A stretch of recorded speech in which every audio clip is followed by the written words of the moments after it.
Check your female privilege, points 21 to 40 of Chapter 7 from the book Surviving Fourth-Wave-Feminism. 21. I can choose to change my appearance by wearing makeup, high heels, hair extensions, push-up bras, fake eyelashes, fake boobs, fake nails, and coloured contact lenses, all without judgment from society. Concurrently, I can choose to simply wear jeans and a t-shirt. It doesn't really matter. A man, however, has far less options, but it's sexist that I have so much choice. Number 22. I can gain access to more venues irrespective of what I wear or who I am with.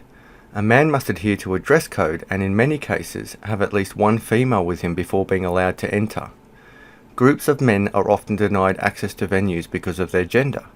Groups of women are let in for free and usually provided with drinks because of their gender. If I were denied access to a public venue because of my gender, I can expect the law to back me. If it happens to a man, he can be expected to try another place or go home. Number 23. As a woman, I can claim that only men are sexist. I can claim there is no such thing as a sexist woman. If you argue with me, I will label you as a woman hater, weak, unreasonable, or sexist. You will hear my story and compensate me for my feelings, but I have no interest or need to hear yours. That's why feminism is about both genders. Number 24. I can demand free speech unless I disagree with what the other person is saying. If I don't like the topic, I can hold violent protests, block traffic, stop events, and deny constitutional freedoms with whom I disagree with in the name of feminism. I can protest and close any gathering that discusses men's issues whilst concurrently claiming I'm fighting for both genders under the banner of free speech and feminism. That's not really equal, but because it helps me feel better and allows me to have violent outbursts, everyone pretends that it is. Number 25. I live longer than men, but there are more medical facilities built for me. I have entire hospitals dedicated solely to me and my children. These hospitals are designed, built, and funded mostly by men for my benefit. With or without being a mother, I will make use of these female-only hospitals and/or services repeatedly throughout my life. Whilst there are some unique medical issues for the male body, the overwhelmingly greater need for my gynecological services that have been researched, built, and funded by the patriarchy prove that men are toxic, gender is a social construct, and I am entitled because without my postmenopausal vagina, we will all die. Number 26. I am 5 times less likely to commit suicide than a man, but there's more funding, empathy, and social support for a suicidal me. Number 27. I can let myself go, become obese, unhealthy, and ugly, then demand society calls me beautiful for it. Concurrently, I'm not expected to date fat, male slobs. Actually, I can insult men who let themselves go and/or have a natural attraction to healthy, beautiful women, whilst demanding everyone be attracted to my lard ass. Number 28. I can claim to be stronger than men because I give birth to a child. Even though it's a completely natural process for which my body was designed, and it's not a descriptor of physical strength, endurance, or agility, and despite the fact that billions of other women have done it without any of the first world facilities and drugs that I take for granted in the West, childbirth makes me and all women stronger than all men. No argument, or you're a sexist pig. Number 29. I can hang a calendar of topless male athletes and firemen in the workplace and call it harmless fun. In fact, I can call it just downright sexy. If a man hangs a calendar of a healthy woman in sportswear, he is a sexist pig who objectifies women. If he likes young, healthy, attractive women, he's a rapist. But I can be attracted to anything under female sexual liberation. I can cry that objectifying a woman's body leads to misogyny. Unless it's me doing the objectifying of her body, then it's natural, whilst pretending it's impossible for me to objectify a man's body. Number 30. I can complain and be emotional if I'm not happy with a man. I can expect my cries to be heard and acted upon. If a man complains about me, even if his complaints are valid, he'll likely be told to man up, whilst I can hide my behaviour by counter-accusing him of being a misogynistic mansplaining woman hater who needs to respect women. Number 31. I can make more or less money than a male partner and not be judged either way. If a man makes less than me, I deserve better because he needs to step up, and I am entitled to have more. Number 32. I can joke about men's behaviour, appearance and sexual performance without consequence. It's just girl talk, whilst concurrently accusing men of being perverted, disgusting, misogynistic and rapists if they do the same about women. 33. I only make up less than 1/4 of all the homeless population worldwide, but there are far more shelters and far greater support networks for me.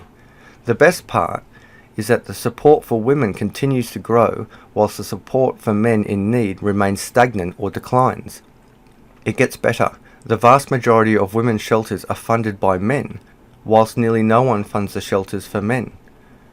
I live in a very special world where men I've never met fund my survival indefinitely, whilst I get to insult them for doing so. That is called gender equality. Number 34. I can be straight, bisexual, a lesbian, single, young, old, disabled, uneducated, highly educated, and or unemployed, and choose to have a baby. With or without a man's consent or participation, it doesn't matter. It's my undeniable privilege to create life whichever way I like, whenever I like, for any reason I like. If I want, I can make it so someone else will be financially responsible for the decisions and actions I choose to make. There is absolutely no obligation on me to think in the best interest of the child, the government, or someone else who has to pay for me and my decisions. Even if countless statistics, studies, and proof show that single-parent homes have an undeniable increased likelihood of poverty, poor education, depression, crime, and suicide for the child, it doesn't matter. What's important is that the more kids I pump out, the more money someone will give me.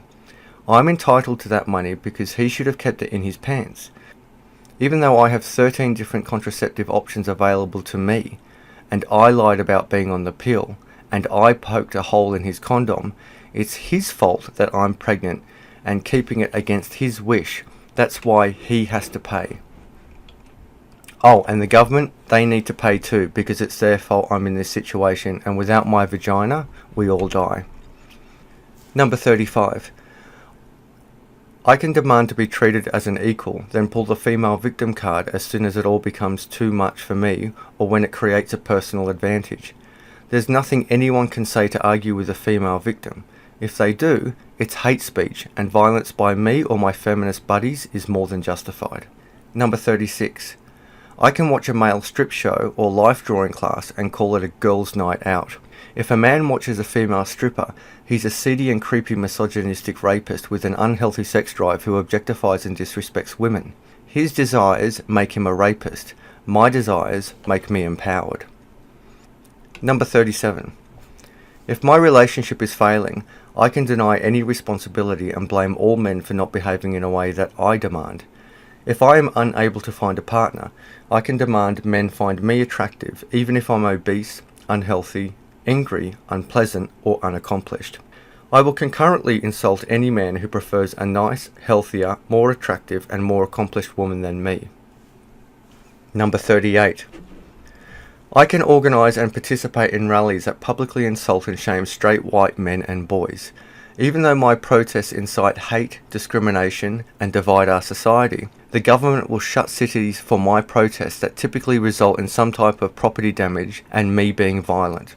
University campuses or city centres will support my protests and in some cases fund the chaos for me. If men want to get together to have a legitimate discussion, I will be supported and even funded to stop it through violence, property damage, bomb and other death threats without any recourse to me. Number 39. Although I am responsible for most of the world's superficial consumption, clothes, cosmetics, beauty products and services, gossip magazines, shoes, jewellery, countless feminine products, hair dyes, home decorations, batteries for my toys and so on, I don't have to take any responsibility for my impact on the environment. Instead, I can blame white male capitalists for all pollution.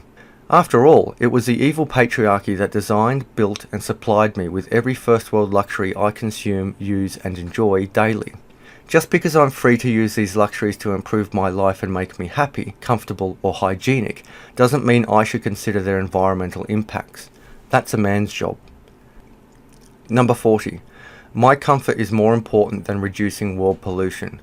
I can freely use unlimited disposable feminine hygiene products. Despite numerous environmentally friendly options with little to no impact on the planet, it is my unchallengeable privilege to use 11,000 bleached, packaged and individually wrapped tampons, applicators, fem wipes, pads, liners, douches and other products, most of which will still be around long after I die.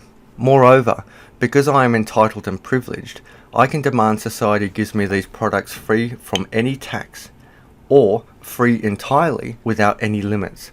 Any government who doesn't support free or tax-free commercial products for my first world vagina is misogynistic. Governments don't know what it's like to manage what 51% of the world population has been successfully managing for millions upon millions of years.